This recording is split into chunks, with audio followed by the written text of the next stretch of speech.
Alright, so picture this. You decide to go out into the woods to enjoy yourself, get away from it all. And you find yourself a nice, cozy spot, a nice little nook where there's some trees, maybe there's some water running nearby, the birds are chirping, the animals are all running about, you've got a little snack for yourself, a good book, and you're just going to sit there and relax. Everything is there for you. Everything sort of understands, don't bother you, you won't bother them. That kind of a thing. But there's a problem. There's another person in the woods. And that other person doesn't seem to recognize your need for total solitude. See, in the Phenomenology of Spirit, after the introduction, Hegel begins with a section called consciousness. And this is really better translated as naive consciousness. Naive consciousness is what we might call sense certainty, or an uncritical apprehension of objects. When we try to say that we know the objects around us, we end up using universals and apply them to everything. So for example, I might have one pen and look at that and say, oh, this pen works in this way, and the next pen I grab, I'm assuming, is going to act the same way. And it might, but it might not. I'm naively assuming things about the world I live in, largely because the world exists for me in this early stage of consciousness. But what happens is that we have to inevitably invoke non-sensory entities like reasoning, and categories, and all kinds of stuff like that in order to explain the phenomena that we are encountering, right? I can talk about all of the parts of a pen and how it works, but inevitably I have to talk about things like cause and effect. I have to talk about things like mass, or things like feel, right? Appearance. These sorts of things are not necessarily quantifiable, especially not at this early stage of consciousness. And so what we end up dealing with is a consciousness that uses concepts as a product of the understanding itself to understand the world around us. What happens there is that consciousness kind of turns itself back on itself. And so with self-consciousness, this is the section after consciousness, we're still concerned with objects. Like, we're still trying to understand how the pen works, for example. And we want to understand them as fully as possible. We want to comprehend them. We want to appropriate them into our understanding fully. What does that mean? To appropriate something means that we take everything that it is and we break it down into all the parts necessary so that I understand it fully as it is for me. The world as it is for me. And this is not selfishness, this is not evil, this is not anything like that. This is literally just how I engage the world is trying to understand how it affects me. It's a step beyond that to think how the world affects someone else. But we're not at that stage yet. We're just trying to understand, how does this affect me? How does this affect the way that I go about the world, the way that I use things? An appropriation, though, breaks down when I encounter another self. So think about that scene in the woods. Think about that scene where you are there to be in the woods, and the woods is there for you. You're there to relax, to do whatever you want, and all of a sudden another person appears. Another consciousness. What might that be? This other consciousness, another self appears. This developed self-consciousness that can only happen when we recognize selfhood of ourselves and the selfhood in others. In other words, when I encounter you in the woods, you're not like an object. I can't just appropriate you.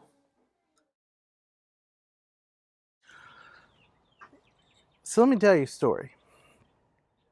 It's a story about what happens when two people encounter each other in the woods. So it's a few years ago, and there is a moment of unrest, social unrest.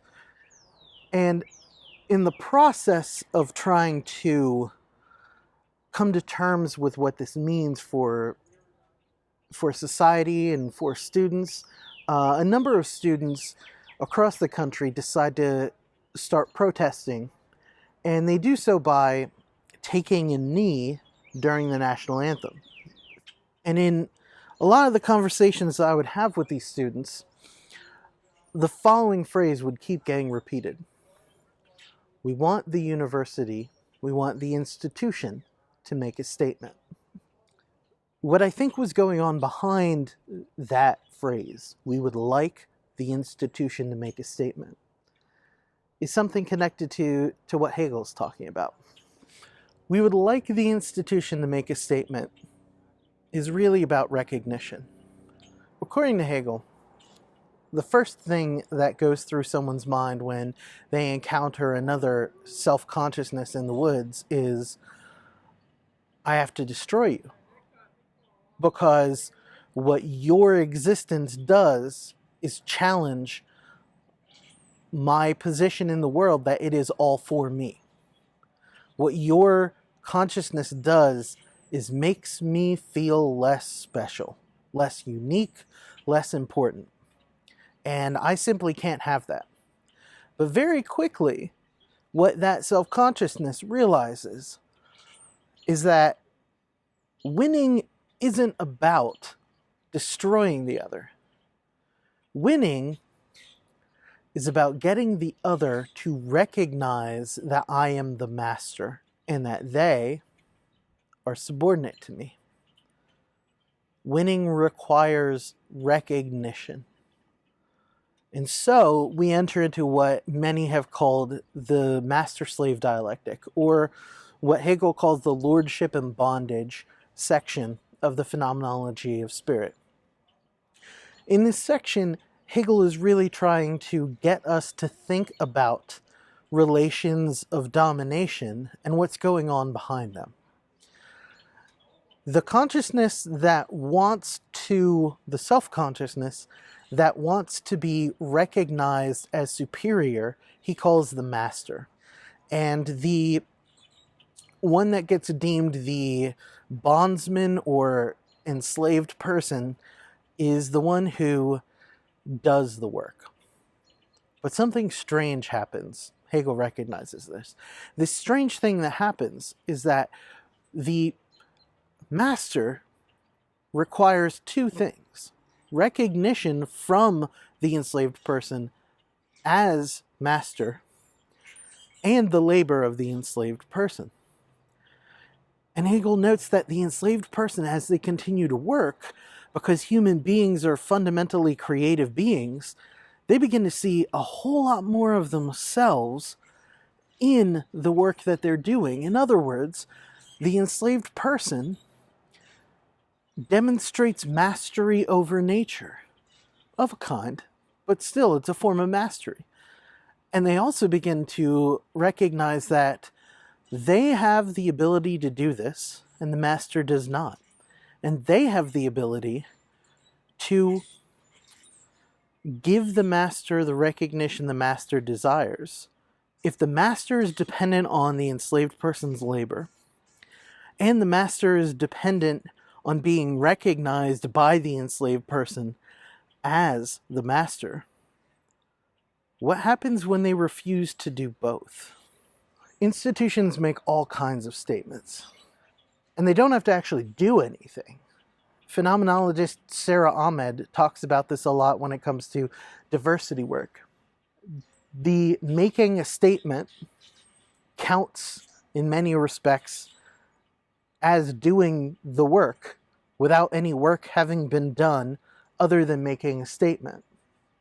The creation of the plan becomes the same as the plan itself. And as a result, nothing gets done except pats on the back for how good your plan is. I don't say that to be pessimistic. We're not reading Schopenhauer. I say that to point out that making a statement is very, very easy to do. But doing the actual work, that's hard. And especially when you're also seeking to be recognized for that work by somebody who really just needs you to recognize their authority. What we're dealing with is something that we might call the politics of recognition. Activism or seeking social good requires you to be recognized by a power or authority for being good or being worthy of attention. For Hegel, this isn't enough. See, the politics of recognition presupposes a number of things.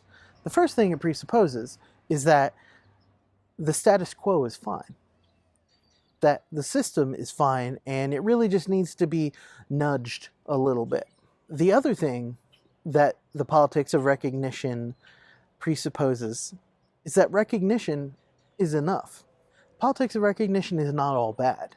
Many social movements engage in some form of the seeking of recognition in order to achieve their goals. It's not enough to nudge. It's not enough to gently tap people in the right direction or to seek being recognized. It's especially not enough when the system itself, the political, social, cultural, economic systems that we find ourselves in, they won't allow you to go as far as you need to go to ensure dignity for all. Hegel makes a similar gesture. It's not enough to have those who are enslaved be recognized as masters, because recognition as a master is itself a kind of problem. The structure itself of slave and master is not sustainable. And in fact, the dialectic for Hegel doesn't end there.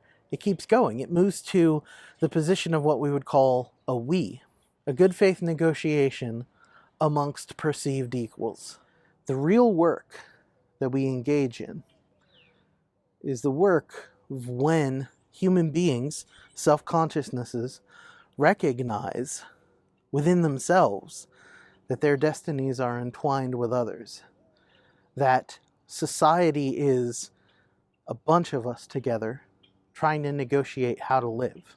And right now, we're mostly all in lockdown. Our universities are shut, and we are delivering courses online in the best way that we can. And one of the things that I have been learning a great deal and reflecting on with some gladness is this idea that our destinies are entwined together. The only way that we get past this difficulty is to go through it.